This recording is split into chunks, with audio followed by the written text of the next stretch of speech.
Vue de l'extérieur, la maison A ressemble étrangement à ses voisines. Pourtant, derrière ces murs se cachent 250 mètres carrés, innovants et écologiques.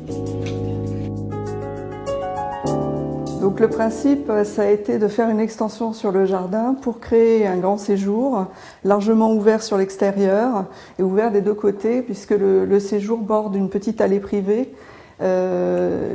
du côté est et du côté ouest, donc un petit bout de jardin qui faisait partie de la propriété. On a installé un puits canadien pour réchauffer l'air l'hiver et le rafraîchir l'été, mis une ventilation double flux et installé des planchers chauffants basse température avec une chaudière à gaz. Ouverte sur le salon, la cuisine est le véritable centre névralgique de cette maison entièrement domotisée.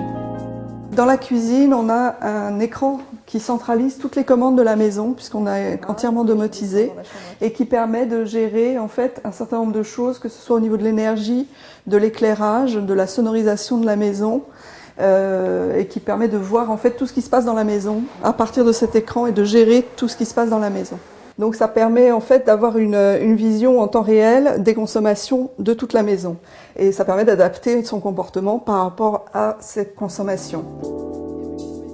Donc l'idée c'était sur l'extension de la maison, puisqu'on a créé un séjour, on a légèrement surélevé le niveau du séjour pour pouvoir trouver une pièce à part entière au sous-sol, avec un éclairage naturel. Donc il y a un système d'écran qui est extractible et qui est intégré dans l'épaisseur du plan de travail, qui permet d'avoir donc accès à Internet et à son ordinateur pour travailler dans la chambre ou bien regarder un film depuis le lit. Donc c'est l'ancienne cave voûtée de la maison 19e qu'on a entièrement refaite. Enduit avec un enduit à la chaux et un plancher chauffant au sol qui permettent d'assainir l'ensemble et d'obtenir une pièce supplémentaire pour tout ce qui est home cinéma, musique, etc.